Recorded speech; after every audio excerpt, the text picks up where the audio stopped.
Alright, welcome to this new video I'm going to be doing on the ratchet and true crime connection. For those who don't know, true crime, the game series, not like the whole story medium, was a GTA, I want to say clone, but that feels like really... Oh, go fuck yourself. Okay, great, I swore. That just blipped out of existence. What the... Hold on, I do not remember this game looking this cooked on my PS2 before. I think the laser tried off and it was like, ugh. So no. It was trying to be the next GTA. 2 games released. True Crime Streets of LA in late 2003 and True Crime New York City in 2005. Each developed by the company Luxoflux, which a lot of people have nostalgia for them. I knew them as the Kung Fu Panda people, which that game, I played it once on an Xbox 360. Wait, I'm sorry this looks like liminal space.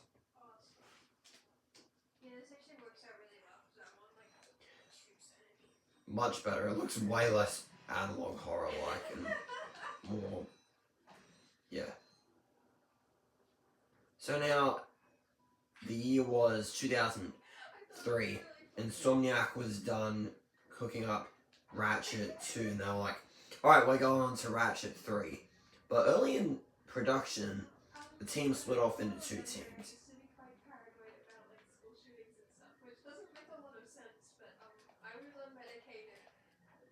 What the? Oh, wait. I swear I knew where to go.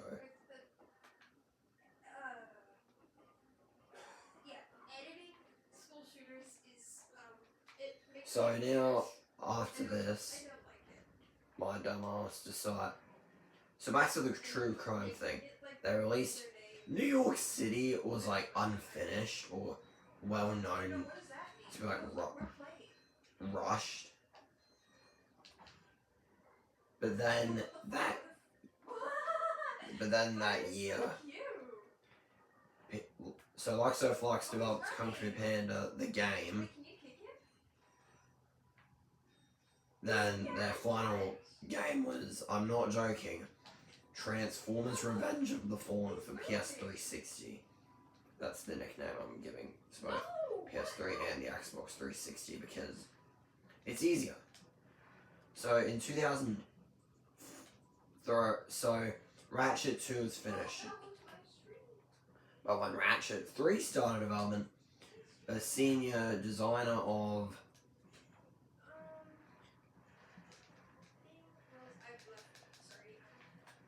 the game, this one and the next one, the first 2, decided, nah, we're leaving. Apparently Insomniac threatened to sue. Now, this is where High Impact Story gets a little funky. That was the company that the senior officer of Insomniac went to, by the way, or founded. Apparently, some sources say 2003, others say 2004, though its LinkedIn says 2005. I'm gonna guess around mid to late 2004. At the very latest, after Ratchet 3, like, when that game was finishing up, it's very, what's that protract, like, rushed. Development, and that game released in late 04. But, back to the true crime connection. A few people from Luxoflux left that studio and decided, hey, this High Impact studio looks to be making some good games. Oh, little did they know. Little did they know. I'm sorry. If you like those games, good for you, but I heard Size Matters and Secret Agent Clank are the worst of them. So, after so High Impact did those, they did really bad.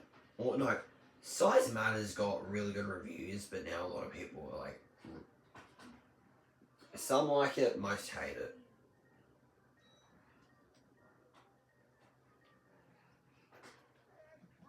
Oh my god, I can't fucking skip!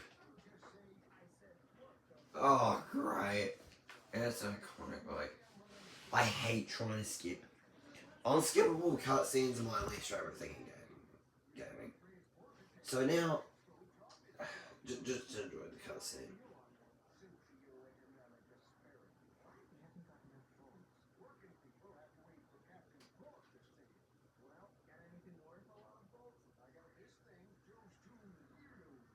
Why are they hiring? Well, hang on, pause. Why are they hiring 13-year-olds? Alright, next up for...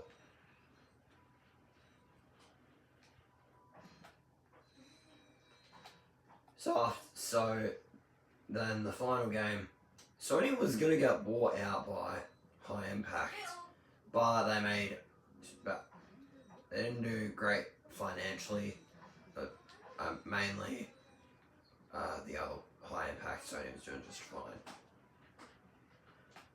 So High Impact went bankrupt after releasing Jack and Daxter the Lost Frontier in 2009, which I haven't played any of the Jack games or the True Crime games. So they got slimed out in around like 2011, 2012.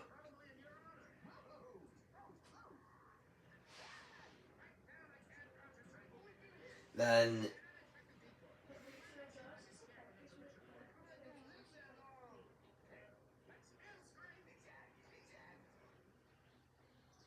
what was the other one?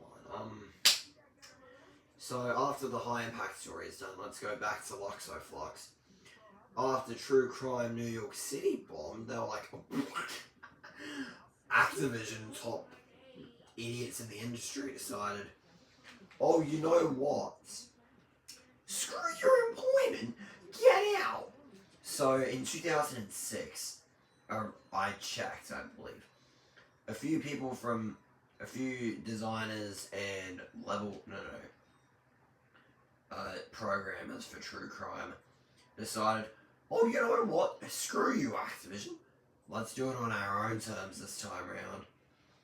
Then formed Sanzaru Games, releasing. They didn't do that many games yet.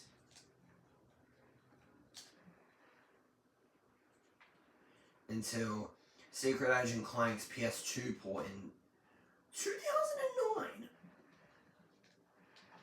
Even though the PSP, even though it sucked. But then they did people were like, okay, we see you. So in 2010 they did the Sly collection in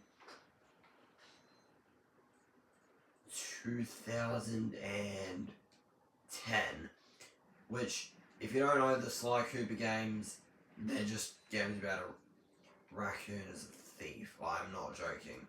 I heard they're really good, so I'll just keep on the lookout for that.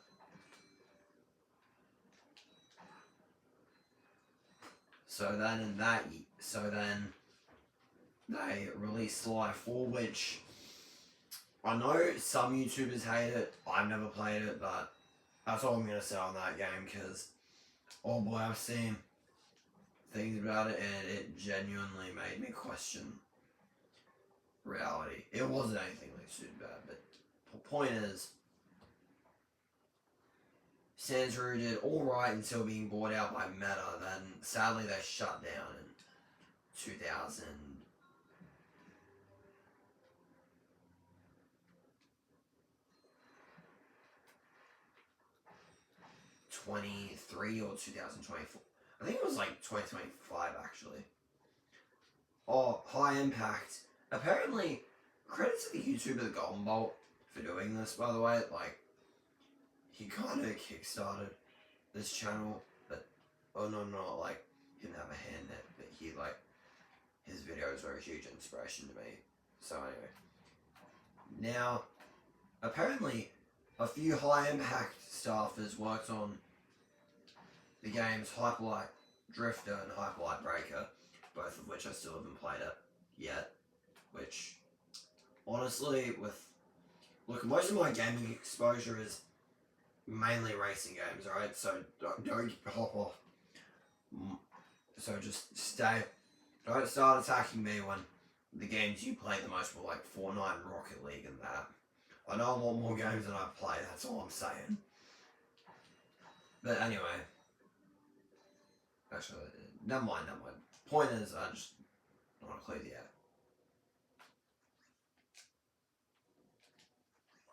Yo, give me your money! Okay, so I fuck myself. Then, oh my god! After that, in 2000, a few other high impactors went down. Yeah, let me see here. MMO turned something crypto NFT thing. Why? Just why? Like, point is, like, what do we learn from all this? Damn, Luxoflux bred some talent into this industry, I'll tell you what. I still haven't, I did see those for like, really, but $40 combined, which is pretty alright. They were complete in box, but they were MA, and I get that they couldn't, like, they look to be pretty campy, funny, GTA inspired games. And I hate the term GTA clone because it's a demonized term in the industry. Or does that mean you play? Look, bro, I'll admit I still haven't played most of the clones except I played a bit of Simpsons Hit and Run. That was alright.